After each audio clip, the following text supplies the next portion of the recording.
How we doing out there, YouTubers? Cybernex Shark here with another movie review for you. So let's get right into this review and see what it's about.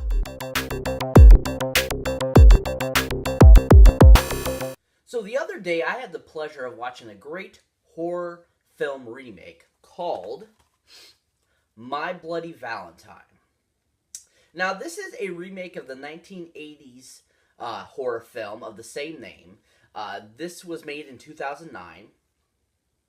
This actually has a really decent cast. It was really well done. It was a good remake. I feel that it was probably one of the better remakes I've seen in years for, a lot of the horror 80s slasher films. And this one was just really cool. It also was awesome in 3D. Just an all-around, well-rounded remake. This was directed by Patrick Lussier. And Patrick Lussier has done a lot of collaborations with Wes Craven as a writer and editor and so forth. But a few of his big other films that he's directed have been such films as the Nicolas Cage 2011 film, Drive Angry.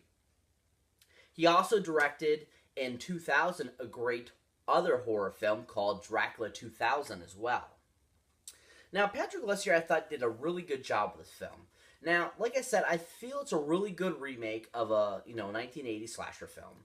But I feel he edited and did a really good job of just giving it a new look for, the 2000 perspective. He really did a well job of having each of the actors and actresses just really give a great performance and give us a really great classic type of horror film. Now, My Bloody Valentine has a great ensemble cast. A lot of upcoming and, big stars at the time were in the film. A few of them I feel we didn't see for a couple of years, but came back in this film. And that big cast starts off with a great, awesome actor that's in the great TV series Supernatural, Mr. Jensen Ackles.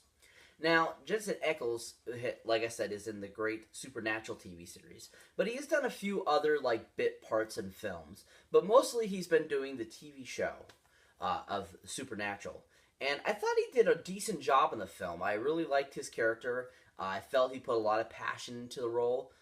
He played a great, different type of character compared to his Supernatural role. But at the same time, it was kind of in the same genre for him. Because Supernatural is kind of a horror, kind of sci-fi type of show. So this really was kind of his same element. So I feel that because it was that same element, it really worked well for him. And that he did an amazing job. The movie also stars the gorgeous Miss Jaime King. Now, Jaime King you might recognize from such films as the first Sin City film. And she also was in a great other family comedy film, Cheaper by the Dozen 2, which I thought she was really good in. But her character in this is, pretty much, this one female kind of victim slash, hero slash person that survives the film that... was definitely something I hadn't seen her in, simply for the fact that majority of the films she's been in have been either family films or thriller, comic, or action type of films. And so I thought she did a decent job. I don't think she's that great of an actress, but at the same time I thought she did well enough for the film that she was a good addition to the film and a good addition as that character. We also have in the film another awesome actor, Mr. Kerr Smith.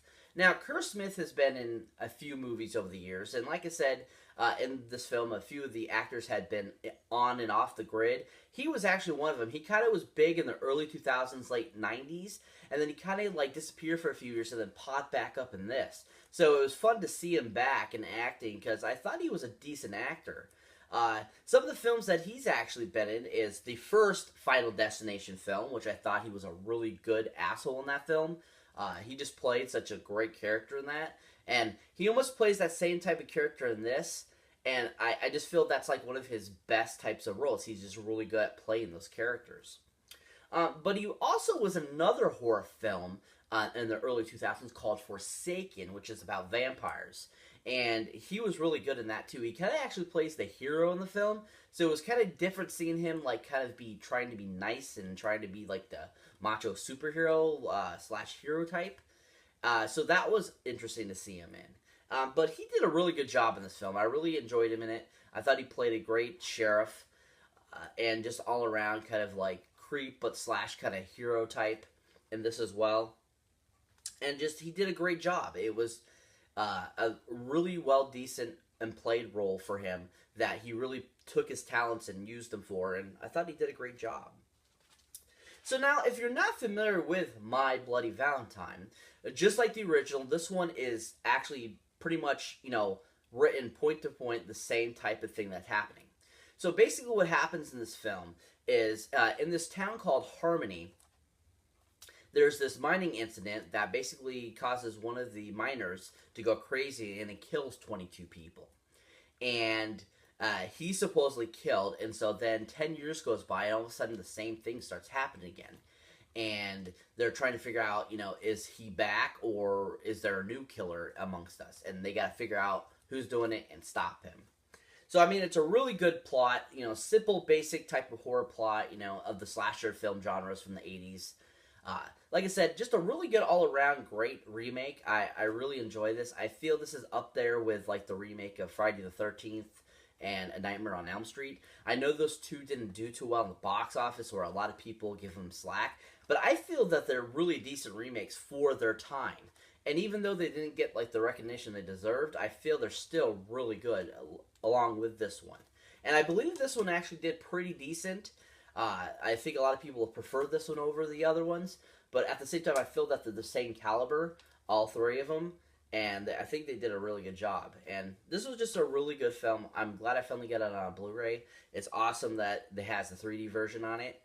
It was really fun watching it in 3D. But all around, it's just awesome film. I love it. It's like, you see the pickaxe coming. Oh, whoa, you're like, whoa, I really thought that was going to hit me. It was just awesome. But if you haven't seen this, definitely check it out, people. Worth the watch. Giant 10 golden movie boxes up on this guy. If you haven't seen it, definitely check it out. Give it a whirl. It's fun. Lots of great scenes in it. I think one of the best scenes in the film is actually it's this interchange between Jensen Ackles and Jamie King, and they're in a car. And he's kind of, you see him and he's driving, and he's kind of like twitching and stuff like that, and you're like going, like, what the heck's going on with him? And like, her expression was just pitch perfect. And, like, you're just watching it, and, like, they're talking, and he's, like, saying, it's not me, and it's somebody else doing this stuff. And then, like, finally, like, she makes them crash. And, like, you're, like, thinking, holy crap, what's going on here? I think that's one of the best scenes in the film, just that dialogue and stuff like that, and the crash. But really good film, like I said. Giant 10 golden movie box up. Definitely check out. Worth a watch. So that's it for this review, guys. As always, thank you for watching. As always, please like, subscribe, and share. As always, keep your eyes out for any new or older videos you might not have seen mine yet. And as always, please leave comments down below if there's something you'd like to see reviewed, or if you have an idea for a different type of video that you'd like to see done.